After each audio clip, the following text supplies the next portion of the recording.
ಚೆನ್ನಾಗಿದೆ. ಸೊ ಇದು ವಾಸವಿ ಯೋಗ. ಸೊ ಇದು ಯಾರು ಮಾಡ್ತಾ ಇದ್ದಾರೆ? ನಮ್ಮ ಪ್ರಮೇಯ ಏನಾದರೂ ಇದೆಯಾ? ಅದಷ್ಟೇ ನಡೀತಾ ಇದೆ. ಮತ್ತು ಹೆಸರುಗಳು ಮಂತ್ರಗಳು ಅಂತ ಹೇಳ್ತೀವಿ ನಾವು. ನಮಗೆ ಗೊತ್ತಿಲ್ಲದೇ ಒಳಗಡೆ 24 ಗಂಟೆಗಳಿಗೆ 21,600 ಬಾರಿ ನಡೀತಾ ಇದೆ ಹಂಸ ಜಪಗಳು. ಅದನ್ನು ನಾವು ಉಲ್ಟಾ ಮಾಡಿ ಊರ್ಧ್ವಕ್ಕೆ ತೆಗೆದುಕೊಂಡು ಹೋದಾಗ, ನಾವು ಆ ಸುಷುಮ್ನ ನಾಡಿಯಲ್ಲಿ ಹೋದಾಗ ನಾವು ಆ ಬ್ರಹ್ಮ ರಂಧ್ರಕ್ಕೆ ಹೋಗಿ ಸೇರುತ್ತೆ. ಯಾವುದು? ಪ್ರಾಣಶಕ್ತಿ. ಈ ಜೀವಾತ್ಮ ಆ ಪರಮಾತ್ಮನಲ್ಲಿ ಸೇರುವಂಥದ್ದು. ಇದೊಂದೇ ಇರೋದು ಯೋಗ. ಯೋಗಗಳು ಇಲ್ಲ, ಯೋಗ ಒಂದೇ ಇರೋದು. ನಾವು ಏನೇ ಹೆಸರು ಇಟ್ಟರು, ಏನೇ ಮಾಡಿದ್ರು ಕೂಡ ಕೊನೆಗೆ ಇಲ್ಲಿಂದ ಇಲ್ಲಿಗೆ ಹೋಗಬೇಕು. ಬೇರೆ ದಾರಿ ಅನ್ನೋದು ಇಲ್ಲವೇ ಇಲ್ಲ, ಬೇರೆ ಆಪ್ಷನ್ ಅನ್ನೋದು ಇಲ್ಲವೇ ಇಲ್ಲ. ಅದು ಹೆಸರು ಏನು ಬೇಕಾದ್ರೂ ಇಟ್ಕೋಬೋದು. ಸಿದ್ಧವಿದ್ಯೆ, ಬ್ರಹ್ಮವಿದ್ಯೆ, ಕ್ರಿಯಾಯೋಗ, ವಾಸವಿ ಯೋಗ, ವಾಯು ಸಾಧನೆ, ಎಲ್ಲನೂ ಅದೇನೆ. ಸ್ಪೆಷಲ್ ಏನಿದೆ ಇಲ್ಲಿ ಹೇಳಿ? ಇಲ್ಲಿ ಇನ್ನು ಬೇರೆ ಏನೂ ಇಲ್ಲವೇ ಇಲ್ಲ. ಹೇಳೋದಕ್ಕೂ ಏನೂ ಇಲ್ಲ, ಅಲ್ಲಿ ನಾವು ಮಾಡೋದಕ್ಕೂ ಏನೂ ಇಲ್ಲವೇ ಇಲ್ಲ. ವಾಸವಿ ಯೋಗ ಅಂದ್ರೂ ಅದು ವಾಯು ಸಾಧನೆನೇ. ಅದು ಕ್ರಿಯೆ ಏನಿದೆ ಅಂತ ನೋಡಬೇಕದು. ಆ ಕ್ರಿಯೆಯಿಂದ ಮೇಲಕ್ಕೆ ಹೋಗ್ಬೇಕು. ನೋಡಿ, ಈಗ ನೀವು ಏನೇ ಮಾಡಿದ್ರು ಕೂಡ ಎನರ್ಜಿ ಲಾಸ್ ಆಗಬಾರ್ದು, ಎನರ್ಜಿ ಗೈನ್ ಆಗ್ಬೇಕಷ್ಟೇ. ಕಾನ್ಸೆಪ್ಟ್ ಕ್ರಿಯೆಗಳು ತುಂಬಾ ಕಠಿಣ, ಮಾಡೋಕ್ಕಾಗಲ್ಲ ಅಂತ ಅವರೇ ಡಿಸೈಡ್ ಮಾಡಿಬಿಡ್ತಾರಲ್ಲ ಗುರುಗಳ ಹತ್ರ ಹೋದಾಗ, ಅದು ಹೇಗೆ ಅಂತ? ಅಂದರೆ ಯಾರು ಹೇಳಿದ್ರ ಹತ್ರ ನಿಮಗೆ? ಅಲ್ಲ, ನಾನೊಂದು ಕಡೆ ಕೇಳಿದಾಗ ಅವರು ತುಂಬ ಕಠಿಣ, ಅದು ನಿಮ್ಮ ಕೈಲಿ ಆಗಲ್ಲ ಅಂತ ಹೇಳಿದ್ರು. ನಮಗೆ ಆ ಮನೋಶಕ್ತಿ ನಾವು ಮಾಡಬೇಕು ಅಂದ್ಕೊಂಡಿದ್ದಂಗೆ ಆದಾಗ ನಿರಾಶೆ ಆಗುತ್ತಲ್ಲ, ಸೊ ಅದಕ್ಕೆ ನಾವು ಹೇಗೆ ಪ್ರಿಪೇರ್ ಆಗಬೇಕು ಅಂತ. ಇದಕ್ಕೆ ಒಂದು ದೃಷ್ಟಾಂತದ ಮುಖಾಂತರ ನಾನು ಉತ್ತರ ಕೊಡೋಕ್ಕೆ ಪ್ರಯತ್ನ ಮಾಡ್ತೀನಿ. ಪರೀಕ್ಷಿತ್ ಮಹಾರಾಜ ಅಭಿಮನ್ಯುನ ಮಗ ಪರೀಕ್ಷಿತ್ ಅಂತಂದರೆ ಪರಮಾತ್ಮನಿಂದ ರಕ್ಷಿಸಿರುವಂತಹ ಅವನಿಗೆ ಪರೀಕ್ಷಿತ್ ಅಂತ ಹೇಳ್ತೀವಿ ನಾವು. ಪರಮಾತ್ಮನ ಕೈಯಿಂದ ರಕ್ಷಣೆ ಮಾಡಿದ್ದು. 2 ಯುಗಗಳನ್ನು ಸರಿಸಮಾನವಾಗಿ ಮೈಂಟೈನ್ ಮಾಡ್ತಾ ಇದ್ದಂಥ ಅವನು ಪರೀಕ್ಷಿತ್ ಮಹಾರಾಜ. ಅಂದರೆ ಸಾಮಾನ್ಯವಾಗಿರುವಂಥವನಲ್ಲ. ಅಂಥ ಪರೀಕ್ಷಿತ್ ಮಹಾರಾಜನಿಗೆ ಒಂದು ಸಮಯದಲ್ಲಿ, ಯಾವುದೋ ಒಂದು ಸಮಯದಲ್ಲಿ ಬೇಟೆಗೆ ಹೋಗ್ತಾನೆ. ಬೇಟೆಗೆ ಹೋದಾಗ ಅಲ್ಲಿ ಬೇಟೆ ಆಡಬೇಕು ಅಂತ ಹೋದಾಗ ಅವನಿಗೆ ಹುಲಿ ಎದುರಾಗತ್ತೆ. ಅದ್ರ ಕೈಯಿಂದ ತಪ್ಪಿಸ್ಕೊಂಡು ಎದ್ದು ಬಿದ್ದು ಓಡಿ ಬರಬೇಕಾದ್ರೆ ಪಕ್ಕದಲ್ಲಿರುವಂತಹ ಪ್ರದೇಶಕ್ಕೆ ಬರ್ತಾನೆ. ಅಲ್ಲಿ ಒಬ್ಬ ಯೋಗಿ ಕುತ್ಕೊಂಡು ತಪಸ್ ಮಾಡ್ತಾ ಇರ್ತಾನೆ. ಅಲ್ಲಿ ಬಂದು ಅವನ ಹತ್ರ ಬಂದು ಅವನು ಬಿದ್ದು, ನನಗೆ ನೀರು ಕೊಡು, ಆಯಾಸಾಗಿದೆ, ನನಗೆ ಒಂದು ಕುತ್ಕೋ ಅಂತಾನು ಹೇಳ್ತಿಲ್ಲ ನೀನು, ನನಗೆ ಕುತ್ಕೊಳೋದಕ್ಕೆ ಒಂದು ಇದು ಕೂಡ ಹಾಕಿಲ್ಲ ನೀನು, ಮನೆ ಕೂಡ ಹಾಕಿಲ್ಲ, ನನಗೊಂದು ಲೋಟ ನೀರು ಕೊಡೋದಕ್ಕೂ ನಿನ್ಗೆ ದುರಾಂಕಾರ ಅಷ್ಟೊಂದು ಇದೆಯಾ ನಿನಗೆ, ಹಂಗೆ ಹಿಂಗೆ ಅಂತೇಳಿ ಅವನಿಗೆ ಅಲ್ಲಿ ಇದು ಮಾಯ ಅನ್ನೋದು ನೋಡಿ ಹೆಂಗೆ ಅಟ್ಯಾಕ್ ಆಗತ್ತೆ ಅಂತ. ಅಂತ 2 ಯುಗಗಳನ್ನು ಸರಿಸಮಾನವಾಗಿ ನಡೆಸಿದಂತಹ ಪರಿಸ್ಥಿತಿನೂ ಕೂಡ ಮಾಯ ಅನ್ನೋದು ಅಟ್ಯಾಕ್ ಆಯಿತು ಅಲ್ಲಿ. ಆವಾಗ ನನ್ನ ಇಷ್ಟೊಂದು ಅಹಂಕಾರ ಇದೆ ಬ್ರಾಹ್ಮಣ ನಿಮಗೆ ಅಂತೇಳಿ ಅಲ್ಲಿ ಸತ್ತಿರೋ ಹಾವಿರ್ತದೆ, ಹಾವನ್ನು ತೆಗೆದು ಕತ್ತಿಗೆ ಸುತ್ತಬಿಟ್ಟು ಬಂದ್ಬಿಡ್ತಾನೆ ಈತ. ಆವಾಗ ಇಲ್ಲಿ ಆಟ ಆಡ್ತಾ ಇರ್ತಾರೆ ಮಕ್ಕಳು. ಶೃಂಗಿ ಅಂತ ಅವ್ರ ಮಗ ಇರ್ತಾನೆ, ಯೋಗಿಯ ಮಗ. ಶೃಂಗಿ, ನಿಮ್ಮ ತಂದೆಯವ್ರಿಗೆ ಯಾರೋ ರಾಜ ಅಂತೆ, ಆ ಸತ್ತೋಗಿರೋ ಹಾವನ್ನು ತೆಗೆದುಕೊಂಡ್ಬಂದು ಕತ್ತಲ್ಲಿ ಹಾಕ್ಬಿಟ್ಟು ಹೋಗಿದ್ದಾನೆ ಅಂತ ಹೇಳ್ತಾರದ. ನಮ್ಮ ತಂದೆಯವ್ರಿಗೆ ಆ ಥರ ಮಾಡಿದ್ರ, ಯಾರದು ಅಂತೇಳಿ ಅವನು ಅಲ್ಲಿಂದ ಬಂದು ಹಾವನ್ನ ತೆಗೆದು ಎಲ್ಲ ಇದು ಮಾಡಿ, ನಮ್ಮ ತಂದೆಯವ್ರಿಗೆ ಯಾರು ಇಂಥ ಕೆಲಸ ಮಾಡಿದ್ದು ಅಂತೇಳಿ ಅವನೇನು ಮಾಡ್ತಾನೆ, ಹೋಗಿ ಪಕ್ಕದಲ್ಲಿ ನದಿ ಇರುತ್ತೆ, ಆ ನದಿಯಲ್ಲಿ ಹೋಗಿ ಇವತ್ತಿಗೆ 7ನೇ ದಿವಸ ಹರಿಹರಾದಿ ಬ್ರಹ್ಮರು ಬಂದರೂ ಕೂಡ ಯಾರು ತಪ್ಸಕ್ಕಾಗೋದಿಲ್ಲ, ಈ ಸತ್ತೋಗಿರೋ ಹಾವಿಂದನೇ ಮತ್ತೆ ಸಾಯ್ತಾನೆ ಅಂತೇಳಿ ಆ ನೀರಲ್ಲಿ ತರ್ಪಣೆ ಬಿಟ್ಬಿಡ್ತಾನೆ ಆತ. ಯೋಗಿ ಸಂತಾನಕ್ಕೆ ಎಷ್ಟು ಶಕ್ತಿ ಇದೆ ಅನ್ನೋದು ನಾವಿಲ್ಲಿ ಅರ್ಥ ಮಾಡ್ಕೋಬೇಕು. 7 ದಿವಸಕ್ಕೆ ಕರೆಕ್ಟಾಗಿ 3 ಲೋಕದಲ್ಲೂ ಗೊತ್ತಾಗ್ಬಿಡುತ್ತೆ ವಿಚಾರ. ಅದು ಎಲ್ಲರೂ ಬಂದ್ಬಿಡ್ತಾರೆ, ದೇವತೆಗಳು ಬರ್ತಾರೆ, ಮತ್ತೆ ಇವರು ಶುಕ ಮಹರ್ಷಿಗಳು ಬರ್ತಾರೆ. ಬಂದು ಈ ಥರ ನೀವು ಶಾಪಕ್ಕೆ ಒಳಗಾಗಿದ್ದೀರಾ, 7 ದಿವಸದಲ್ಲಿ ನೀವು ಸಾಯೋ ಸಮಯ ಬಂದಿದೆ, ನೀವು ಏನು ಮಾಡ್ತೀರಾ ಅಂತಂದರೆ ಅವಾಗ ಎಲ್ಲವನ್ನು ಬಿಟ್ಬಿಡ್ತಾನೆ ಆತ. ಎಲ್ಲವನ್ನು ಬಿಟ್ಟು ರಾಜ್ಯ ಸುಖ, ರಾಜ್ಯದಲ್ಲಿ ಅನುಭವಿಸ್ತಾ ಇರುವಂತಹ ಪ್ರತಿಯೊಂದು ವಿಚಾರಗಳನ್ನೆಲ್ಲನೂ ಬಿಟ್ಬಿಟ್ಟು 7 ದಿವಸ ಪರಮಾತ್ಮನಲ್ಲಿ ನಾನು ಮೋಕ್ಷವನ್ನು ಪಡಿಬೇಕು ಅಂತೇಳಿ ಆ ಪರಮಾತ್ಮನಲ್ಲಿ ಮೋಕ್ಷ ಪಡೆಯೋದಕ್ಕೆ ತಯಾರಾಗ್ತಾನಂತೆ. ಆಗ ಶುಕ ಮಹರ್ಷಿಗಳು ತಾನೇ ಆತ ಶುಕ ಮಹರ್ಷಿ ಇಲ್ಲಿ ಕಣ್ಣು ಮುಚ್ಚಿದ್ರೆ ಇಲ್ಲಿರ್ತಾರೆ, ಕಣ್ ತೆಗೆದ್ರೆ ಅಲ್ಲಿ ಇರ್ತಾರೆ. ಅವರು 1 ನಿಮಿಷ ಒಂದು ಜಾಗದಲ್ಲಿ ಇರೋದಿಲ್ಲ, ದಿಗಂಬರಿಗಳವರು. ಅಂಥವರು ಅಲ್ಲಿ 7 ದಿವಸ ಇರ್ತಾರೆ ಅವ್ರ ಜೊತೆ. ಲೆಕ್ಕ ಹಾಕೊಳ್ಳಿ ಎಷ್ಟು ಇದು ಅನ್ನೋದು, ಪ್ರಭಾವಿತ ಅನ್ನೋದು. ಅಲ್ಲಿ ಹೋಗಿ ಆ 7 ದಿವಸದಲ್ಲಿ ಮೋಕ್ಷವನ್ನ ಹೇಳ್ಕೊಡ್ತಾರೆ. ಭಾರತದಲ್ಲಿ ಇದೆ ಇದು. ಆ 7 ದಿವಸದಲ್ಲಿ ಮೋಕ್ಷಕ್ಕೆ ಹೇಗೆ ಹೋಗ್ಬೇಕು ಅಂತ ಹೇಳ್ಕೊಟ್ಟು 7 ದಿವಸದಲ್ಲಿ ಮೋಕ್ಷವನ್ನ ಪಡಿತಾರೆ. ಅದು ಸಪ್ತಾಹಗಳು, ಭಾಗವತ ಸಪ್ತಾಹಗಳು ಅಂತ ಹೇಳ್ತೀವಿ ಅದನ್ನ. ಆ 7 ದಿವಸದಲ್ಲಿ ಮೋಕ್ಷವನ್ನು ಪಡಿಬೇಕಾದ್ರೆ ನಿಮ್ ಕೈಯಲ್ಲಿ ನಮ್ಮ ಕೈಯಲ್ಲಿ ಯಾಕಾಗೋದಿಲ್ಲ? ಈಶ್ವರ ಸರ್ವಭೂತಾನಂ ಹೃದಯಶರ್ಜನ ತಿಷ್ಠತಿ. ಈಶ್ವರ ಸರ್ವಭೂತಗಳಲ್ಲೂ ಅವನೇ ಇರಬೇಕಾದ್ರೆ ಇವನು ಪವರ್ ಎಲ್ಲಿಂದ ಬಂತು? ಮೇಲಿಂದ ಬಂತ ಮಾಡೋದಿಕ್ಕೆ? ಇದೆಲ್ಲ ಏನಂದ್ರೆ ಅಲ್ಪಜ್ಞಾನ.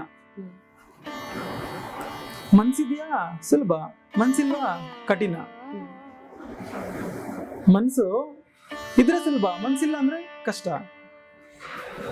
ನಾರದ ಮಹರ್ಷಿಗಳು ಈ ನಾರದ ಭಕ್ತಿ ಸೂತ್ರಗಳಲ್ಲಿ ಏನ್ ಹೇಳ್ತಾರೆ ಅಂತಂದ್ರೆ, ಅವರು ಕಸರತಿ ದುರ್ಲಭ ಅಂತ ಹೇಳ್ತಾರೆ. ಅಂದ್ರೆ ಈ ಬ್ರಹ್ಮವಿದ್ಯೆ ಎಂಥದ್ದು ಅಂತಂದ್ರೆ, ಈ ಮಂಗಳ ಕತ್ತಿ ಅಂತ ಇರ್ತದೆ. ಮಂಗಳ ಕತ್ತಿ ಅಂದ್ರೆ ತುಂಬಾ ಶಾರ್ಪ್, ಅಂದ್ರೆ ಎಷ್ಟೋ ಮೀಟರ್ಸ್ ಅಷ್ಟು ದೂರದಲ್ಲಿ ಇಟ್ಟರು ಕೂಡ ಕಟ್ಟಾಗ್ಬಿಡುತ್ತಂತೆ. ಇದು ಇಲ್ಲಿರ್ತದೆ, ಎಷ್ಟೋ ಮೀಟರ್ಸ್ ದೂರ ಇದ್ರೂ ಕೂಡ ನಾವು ಅದು ಕಟ್ಟಾಗ್ಬಿಡುತ್ತೆ, ಅಷ್ಟು ಶಾರ್ಪ್ ಆಗಿರೋಂಥ ಆ ಮಂಗಳ ಕತ್ತಿ ಮೇಲೆ ನಾವು ನಡ್ಕೊಂಡು ಹೋಗೋ ರೀತಿ ಅಂತ ನಾರದ ಮಹರ್ಷಿಗಳು ಹೇಳ್ತಾರೆ, ಅಷ್ಟು ಕಷ್ಟ ಅಂತ. ಇದೇ ಸೀತಾರಾಮಾಂಜನೇಯ ಸೂತ್ರಗಳಲ್ಲಿ ಆಂಜನೇಯ ಸ್ವಾಮಿಯವರು ಏನ್ ಹೇಳ್ತಾರೆ ಅಂದ್ರೆ, ಹೂವನ್ನು ಬಿಡಿಸೋದು ಎಷ್ಟು ಸುಲಭವೋ ಈ ಬ್ರಹ್ಮವಿದ್ಯೆ ಅಷ್ಟು ಸುಲಭ ಅಂತ ಹೇಳ್ತಿದ್ರು. ಯಾರ ಮಾತು ಕೇಳೋಣ? ಅಂದ್ರೆ ಅವರು 2 ಅನುಭವಗಳನ್ನು ಹೇಳಿದ್ರು. ಇವರು ಮಂಗಳ ಕತ್ತಿ ಮೇಲೆ ನಡ್ಕೊಂಡು ಹೋಗೋದು ಎಷ್ಟು ಕಷ್ಟನೋ ಈ ಬ್ರಹ್ಮವಿದ್ಯೆ ಕೂಡ ಅಷ್ಟೇ ಕಷ್ಟ ಅಂತ ಹೇಳಿದ್ರು. ಅವ್ರು ಅದನ್ನ ಅನುಭವಿಸಿದ್ರೆ ಅನುಭವನ ಹೇಳಿದ್ರು. ಇವರು ಹೂವನ್ನ ಬಿಡಿಸೋದು ಎಷ್ಟು ಸುಲಭವೋ ಅಷ್ಟು ಸುಲಭ ಬ್ರಹ್ಮವಿದ್ಯೆ ಅಂತಂದ್ರೆ ಇವರು ಅದನ್ನ ಅನುಭವಿಸಿದ್ರು, ಅದನ್ನ ಹೇಳಿದ್ರು. ಈ 2 ನಾವು ತೆಗೆದುಕೋಬೇಕಾಗ್ತದೆ. ಮನಸ್ಸಿಟ್ವಾ ತುಂಬಾ ಸುಲಭ, ಮನಸ್ಸಿಡ್ಲಿಲ್ವಾ ಕಷ್ಟನೇ. ದೇಹಕ್ಕೂ ಯೋಗಕ್ಕೂ ಸಂಬಂಧ ಇಲ್ಲ. ದೇಹ ಬೇಕು ಏನಕ್ಕೆ? ಈ ದಡದಿಂದ ಆ ದಡಕ್ಕೆ ಹೋಗೋದಕ್ಕೆ ಯೋಗ ದೇಹ ಬೇಕು. ಬಿಟ್ರೆ ನಮಗೆ ದೇಹದಲ್ಲಿ ಕೆಲಸನೇ ಇಲ್ಲ. ನಮಗೆ ದೇಹದಲ್ಲಿ ಕೆಲಸ ಇಲ್ಲ. ಈ ಕಡೆಯಿಂದ ಇನ್ನೊಂದು ಕಡೆಗೆ ಹೋಗೋದಕ್ಕೆ ದಡ ಸೇರೋದಕ್ಕೆ ಬೇಕಷ್ಟೇ ನಮಗೆ. ಈ ಯೋಗ ಸಾಧನೆನೂ ಅಷ್ಟೇನೆ, ಅದು ದೋಣಿ ಇದ್ದಂಗೆ. ಈ ದಡದಿಂದ ಇನ್ನೊಂದು ದಡಕ್ಕೆ ಹೋಗೋದಕ್ಕೆ ಅಷ್ಟೇ ಬೇಕಾಗಿರೋದು. ಬಿಟ್ರೆ ಯೋಗ ಸಾಧನೆನೇ ಅಲ್ಟಿಮೇಟ್ ಅಲ್ಲ, ಅದು ಒಂದು ಟೂಲ್ ಅಷ್ಟೇ.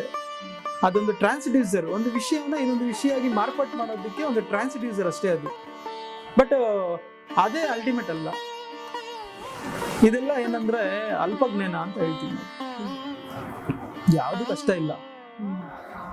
40 ನಿಮಿಷದಲ್ಲಿ ಮೋಕ್ಷವನ್ನೇ ಪಡಿಬೋದು. ಕಷ್ಟ ಎಲ್ಲಿಂದ ಇದೆ?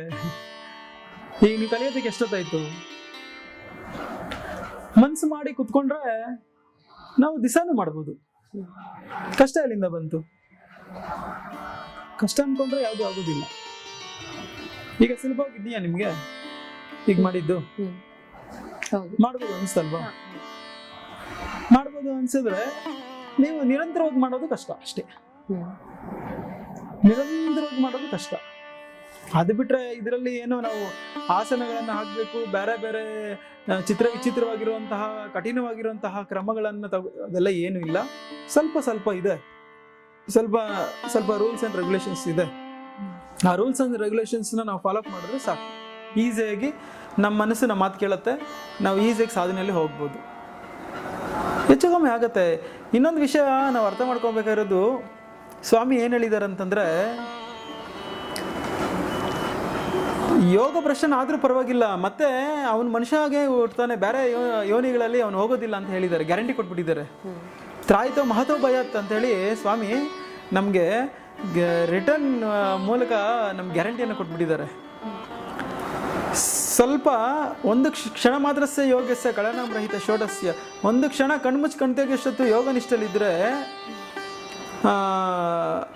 ಅವನು ಈ ಏನು ಅಷ್ಟದಶ ಪುರಾಣಗಳು, ದಶ ವ್ಯಾಕರಣಗಳು, ಅಷ್ಟದಶ ಪುರಾಣಗಳು ಇವ್ಯಾವುದೋ ಅವನ ಮುಂದೆ ಏನೂ ಇಲ್ವಂತೆ. ಯಾರ ಮುಂದೆ? ಒಂದು ಕ್ಷಣ ಯೋಗ ನಿಷ್ಠಲ್ಲಿ ಯಾರು ಕಣ್ಮುಚ್ಚಿ ಕಣ್ತೆಗೆಷ್ಟೊತ್ತು ಆ ಸ್ಥಿತಿಗೆ ಯಾರು ರೀಚ್ ಆಗಿರ್ತಾನೋ ಅವನ ಮುಂದೆ ಯಾವೂ ಇಲ್ಲ ಅಂತಂದ್ರು. ಅಂದ್ರೆ ಇದಕ್ಕೆಲ್ಲ ದಾಟಿ ಮುಂದಕ್ಕೆ ಬಂದ್ಬಿಟ್ಟಿದ್ದಾನೆ ಅಂತ ಅರ್ಥ.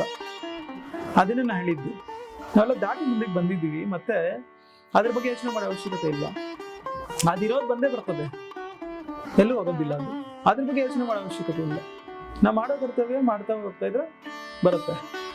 ಆ ಒಂದು ಕ್ಷಣ ಯೋಗ ನಿಷ್ಠಲ್ಲಿ ಇದ್ರೆ ಅವನು ಆಮೇಲೆ ಯೋಗ ಭ್ರಷ್ಟನಾದ್ರೂ ಪರವಾಗಿಲ್ಲ, ಅವನು ಇದನ್ನ ಬಿಟ್ಬಿಟ್ರೂ ಪರವಾಗಿಲ್ಲ, ಆದ್ರೆ ಅವನಿಗೆ ಮತ್ತೆ ಮನುಷ್ಯ ಜನ್ಮನೇ ಸಿಗುತ್ತೆ. ಹಿಂದಿನ ಜನ್ಮಗಳಿಗೆ ಹೋಗೋದಿಲ್ಲ ಅವನು, ಮತ್ತೆ ವಾಪಸ್ಸು ಪ್ರಾಣಿ ಪಕ್ಷಿ ಯೋನಿಗಳೆಲ್ಲ ಹೋಗೋದಿಲ್ಲ ಅವನು, ಮನುಷ್ಯ ಜನ್ಮದಲ್ಲೇ ಮತ್ತೆ ಹುಟ್ಟುತ್ತಾನೆ ಅವನು. ಅಲ್ಲಿಂದ ಆಗರ್ಭ ಶ್ರೀಮಂತನ ಮನೆಯಲ್ಲಿ ಹುಟ್ಟಿ ಎಲ್ಲ ಜ್ಞಾನಿಗಳ ಇರುವಂತಹ ಜಾಗದಲ್ಲಿ ಇದ್ದು ಸ್ವಲ್ಪ ಕಾಲ ಅನುಭವಿಸಿ ಅಲ್ಲಿಂದ ಯೋಗದ ಕಡೆಗೆ ಮತ್ತೆ ಯೋಗಿಗಳ ಕಡೆಗೆ ಆಕರ್ಷಿತನಾಗಿ ಅವನು ಸಾಧನೆ ಕಡೆಗೆ ಹೊರಟ್ಬಿಡ್ತಾನೆ. ಅಲ್ಲಿಂದ ಮುಂದಿನ ಜನ್ಮಗಳಲ್ಲಿ ಈಗ ಸ್ವಲ್ಪ ಯೋಗ ಸಾಧನೆ ಮಾಡಿ ಬಿಟ್ರು ಅವ್ನ ನೆಕ್ಸ್ಟ್ ಜನ್ಮ ಅವನಿಗೆ ಉನ್ನತವಾಗಿರುವಂತ ಜನ್ಮ ಸಿಗುತ್ತೆ ಅಂತ ಅರ್ಥ. ಅವನು ಕಷ್ಟ ಬೀಳೋದಿಲ್ಲ. ಏನಕ್ಕೆ? ಅವನು ದುಡ್ಡು ಮಾಡಬೇಕು, ಹೆಸರು ಮಾಡಬೇಕು, ನಾನು ಕೀರ್ತಿ ಹೆಸರುಗಳನ್ನ ಗಳಿಸ್ಬೇಕು ಅನ್ನೋ ಕಷ್ಟ ಎಲ್ಲ ರೆಡಿಮೇಡ್ ಇರುತ್ತೆ ಅವನಿಗೆ. ಅಲ್ಲಿಂದ ಅವನೇನ್ ಮಾಡ್ತಾನೆ, ಸ್ವಲ್ಪ ಕಾಲ ಎಲ್ಲ ಅನುಭವಿಸಿ ಅವನಿಗೆ ಸ್ಯಾಟಿಸ್ಫೈ ಆದ್ಮೇಲೆ ಆಮೇಲೆ ಯೋಗದ ಕಡೆಗೆ ಯೋಗಗಳ ಕಡೆ ಯೋಗ ಸಾಧನೆ ಕಡೆಗೆ ಆಕರ್ಷಿತನಾಗಿ ಆ ಕಡೆಯಿಂದ ಹೊರಟ್ಬಿಡ್ತಾನೆ ಅವನು. ಮಹಾ ಬುದ್ಧ ಅದೇ ತರ ಅಲ್ವಾ ಆಗಿದ್ದು. ಯುವರಾಜ, ರಾಜರಿಗೆ ರಾಜ ಯುವರಾಜ ಆತ. ಆದ್ರೂ ಕೂಡ ಆತ ಏನಾದ, ಸ್ವಲ್ಪ ಕಾಲ ಅಷ್ಟೇ ಇದ್ದ, ಅವರೆಷ್ಟೇ ಪ್ರಯತ್ನ ಮಾಡಿದ್ರು ಇರಲಿಲ್ಲ. ಆಮೇಲೆ ಹೊರಟು ಬಿಟ್ಟ ಸಾಧನೆ ಕಡೆಗೆ. ಇವತ್ತು ನಾವು ಪೂಜೆ ಮಾಡ್ತೀವಿ, ಇವತ್ತು ಅವ್ರನ್ನ ತಿಳ್ಕೊಂತೀವಿ, ಆದರ್ಶವಾಗಿ ತೆಗೆದುಕೊಂತೀವಿ ಅವ್ರನ್ನ, ನಾವು ಅದೆಲ್ಲ ಮಾಡ್ತೀವಿ. ಬೇರೆಯವ್ರನ್ನ ಯಾರು ಮಾಡ್ತೀವಿ? ಅವ್ರ ತಂದೆಯವ್ರನ್ನ ಮಾಡ್ತೀವ? ಇಲ್ಲ. ಎಷ್ಟೋ ರಾಜರ ಅತಿರಥ ಮಹಾರಥಿಗಳಿದ್ದಾರೆ, ಅವ್ರನ್ನ ಎಲ್ಲೂ ತಿಳ್ಕೊಳೋದಿಲ್ವಲ್ಲ ನಾವು, ಎಲ್ಲೂ ಓದೋದಿಲ್ವಲ್ಲ ಅವ್ರನ್ನ, ಎಲ್ಲಿ ಓದ್ತೀವಿ? ಬುದ್ಧನ ಮಾತ್ರನೇ ನಾವು ಓದ್ತೀವಿ, ತಿಳ್ಕೊಂತೀವಿ, ಎಲ್ಲ ಫೋಟೋಸ್ ಹಾಕ್ತೀವಿ. ಈಗ ನಮಗೆ ಆ ಕಾಮ್ನೆಸ್, ಆ ಪೀಸ್ ಆಫ್ ಮೈಂಡ್ ಬೇಕಂದ್ರೆ ಬುದ್ಧ ಫೋಟೋ ಹಾಕ್ತೀವಿ ಫಸ್ಟ್ ಆ ಪ್ಲೇಸಲ್ಲಿ. ಕರೆಕ್ಟಾ? ಯಾಕೆ ಬೇರೆ ದೇವರಿಗೆ ಫೋಟೋ ಹಾಕೋದಿಲ್ಲ ನಾವಲ್ಲಿ? ಆ ಕಾಮ್ನೆಸ್ಸು, ಆ ಮಂದಹಾಸ, ಆ ಮುಖದ ಒಂದು ತೇಜಸ್ಸು, ವರ್ಚಸ್ಸು ಆತನಲ್ಲಿ ಇರೋದ್ರಿಂದ ಅದನ್ನ ಒಂದು ಭಾವಚಿತ್ರವನ್ನು ಹಾಕ್ತೀವಿ ನೋಡಿ. ಒಂದು shape, every shape has energy, every colour has energy ಅಂತ ಹೇಳ್ತೀವಿ ನಾವು. ಪ್ರತಿಯೊಂದು ಶೇಪ್ಗೂ ಕಲರ್ಗೂ ಎನರ್ಜಿ ಇರುತ್ತೆ. ಎಲ್ಲ ಕಡೆ ಎನರ್ಜಿನೇ ತುಂಬಿದೆ, ಸ್ಪೆಷಲ್ ಆಗಿ ಏನೂ ಇಲ್ಲ ಹೇಳೋದಕ್ಕೆ ಕೇಳೋದಕ್ಕೆ. ಎಲ್ಲ ಕಡೆ ಎನರ್ಜಿನೇ ತುಂಬಿದೆ. ಆ ಎನರ್ಜಿನೇ ತುಂಬಿರ್ಬೇಕಾದ್ರೆ ನಮ್ಮೊಳಗಡೆ ಎನರ್ಜಿನೇ ಇದೆಯಲ್ಲ. ಹೊರಗಡೆ ಇರೋ ಎನರ್ಜಿನೇ ಶ್ರೇಷ್ಠ ಅಂತ ನಮ್ಮನ್ನು ನಾವೇ ಡಿಗ್ರೇಡ್ ಮಾಡ್ಕೊತ ಇದ್ದೀವಿ. ಹೊರಗಡೆನೆ ಪರಮಾತ್ಮನನ್ನ ಇಟ್ಕೊಂಡು ಪರಮಾತ್ಮನಿಂದ ಬಂದಿರೋಂಥವ್ರು ನಾವು ಪರಮಾತ್ಮನೇ ಅಲ್ವಾ? ಅಂದ್ರೆ ಅನ್ಕೊಂಡ್ರೆ ಆಗೋದ, ಅದು ಅನುಭವಿಸೋನ್ಗೆ ಅರ್ಹತೆ ಇರುತ್ತದೆ. ನಾವು ಹೊರಗಡೆ ವಸ್ತುಗಳಲ್ಲಿ, ಹೊರಗಡೆ ನಾವು ಜಾಗಗಳಲ್ಲಿ, ಸ್ಥಾನಗಳಲ್ಲಿ, ವಿಷಯಗಳಲ್ಲಿ ಪರಮಾತ್ಮನನ್ನು ನೋಡ್ತಾ ಇದ್ವಿ. ನಮ್ಮೊಳಗಡೆ ಇರುವಂತ ಪರಮಾತ್ಮ ನೋಡ್ತೇವೆ. ಅದೇನೆ ಅಸ್ತಸ್ಥಂ ಪರಿತ್ಯಜ್ಯ ಮೃತ್ಯುಂಜಲಿ ಪರಮಾತ್ಮನ ಏತಿರ್ಕುರು ಪರಮಾತ್ಮನ ಶಿವಮಾತ್ಮನ ಪಶ್ಯಂತಿ. ಅಸ್ತ ಅಂದ್ರೆ ಒಳಗಡೆನೆ ಪರಮಾತ್ಮ ಇದ್ರೆ ಹೊರಗಡೆ ಹುಡ್ಕೊಂಡು ಹೋಗ್ತಾ ಇದ್ವಿ ನಾವು ದೇವಸ್ಥಾನಗಳಿಗೆ, ಮತ್ತೆ ಬೇರೆ ಬೇರೆ ಪ್ರದೇಶಗಳಿಗೆ, ಜಾಗಗಳಿಗೆ. ಅಲ್ಲಿ ಏನೋ ನಮ್ಗೆ ಅತೀತವಾಗಿರುವಂತ ಶಕ್ತಿ ಇದೆ, ಆ ಶಕ್ತಿ ನಮ್ಮಲ್ಲಿ ಇಲ್ಲ ಅಂತ ಭ್ರಮೆಯಲ್ಲಿ ನಾವು ಅಲ್ಲಿ ಹೋಗೋ ಪ್ರಯತ್ನ. ನಾವು ಅಲ್ಲಿದೆ ಅಂತಂದ್ರೆ ನಮ್ಮೊಳಗಡೆ ಇಲ್ವಾ? ಮತ್ತೆ ನಿರ್ಜೀವವಾಗಿರುವಂತ ವಸ್ತುವಲ್ಲಿ ಶಕ್ತಿ ಇದೆ ಅಂದ್ರೆ ಜೀವವಾಗಿರುವಂತ ವಸ್ತುವಲ್ಲಿ ಇಲ್ವಾ? ಆದ್ರೆ ಆ ಸರಿಸಮಾನತ್ವ ಇಲ್ಲ ಅಷ್ಟೇ. ನಮ್ಗೆ ಆ ಸರಿಸಮಾನ ಭಾವನೆ ಇಲ್ಲ. ಇರುವೆ ಅಂತ ಅದನ್ನ ನಾವು ಏನ್ ಮಾಡ್ತೀವಿ, ಇದು ಮಾಡ್ತೀವಿ. ಅದ್ರಲ್ಲಿರೋ ಜೀವನ ಇಲ್ಲಿರೋದು ನಮ್ಮ ಒಂದು ಪ್ರತಿ ರೂಪನೇ ಅದು. ಆ ಭಾವನೆನೇ ನಮ್ಗೆ ಬರ್ಲಿಲ್ಲ ಅಂತಂದ್ರೆ ನಾವು ಪರಮಾತ್ಮನನ್ನ ಈ ಸಾಧನೆ ಮಾಡಿ ಏನು ಪ್ರಯೋಜನ? ಸಮಾಧಿ ಅಂದ್ರೆ ಇಷ್ಟೇ, ಸರಿಸಮಾನ ಬುದ್ಧಿಯೇ ಸಮಾಧಿ. ಆ ಸರಿಸಮಾನತ್ವ ಬರಬೇಕು. ಎಲ್ಲ ಜೀವರಾಶಿಗಳು ಕೂಡ ನಂದೇ ಅದು ಒಂದು ಇದು ಅಂತ ಅನ್ಕೋಬೇಕು, ಒಂದು ರೂಪ ಅಂತ ಅನ್ಕೋಬೇಕು. ಎಲ್ಲ ಜೀವರಾಶಿಗಳು, ಪ್ರತಿಯೊಬ್ಬ ಮಾನವರು ಯಾವತ್ತು ಸಕಲ ಜೀವರಾಶಿಗಳೆಲ್ಲ ನನ್ನ ಒಂದು ಪ್ರತಿರೂಪನೇ ಅವು. ನನ್ನಲ್ಲಿ ಏನು ಶಕ್ತಿ ಇದೆಯೋ ಅದೇ ಶಕ್ತಿ ಅದರಲ್ಲೂ ಇದೆ, ನನ್ನ ಅಂಶನೇ ಅದ್ರೊಳಗಡೆ ಇರೋದು. ಆ ಥರ ಭಾವಿಸಿದಾಗ ಎಲ್ಲದರಲ್ಲೂ ಪರಮಾತ್ಮ ಕಾಣಿಸಕ್ಕೆ ಶುರು ಆಗ್ತಾನೆ ಅನ್ನೋ ಒಂದು ಇದು ಕ್ರಿಯೇಟ್ ಮಾಡಬೇಕು ಎನ್ವೈರನ್ಮೆಂಟ್ನ. ಅದಕ್ಕೆ ನೀವೆಲ್ಲ ಪಾಪಿಗಳು ಯಾರೆಲ್ಲ ಬಿದ್ದು ಅವನು ನಮ್ಮನ್ನೆಲ್ಲ ಕ್ಷಮಿಸ್ತಾನೆ. ನಾವು ತುಂಬಾ ಪಾಪ ಮಾಡಿದ್ದೀವಿ, ತುಂಬಾ ಪಾಪಿಗಳು ನಾವು ಕ್ಷಮೆ ಹಚ್ಚಬೇಕು. ಏನು ಬುದ್ಧಿ ಇದು, ಏನು ಅಂತ ಹೇಳೋಣ ಗುರುಗಳ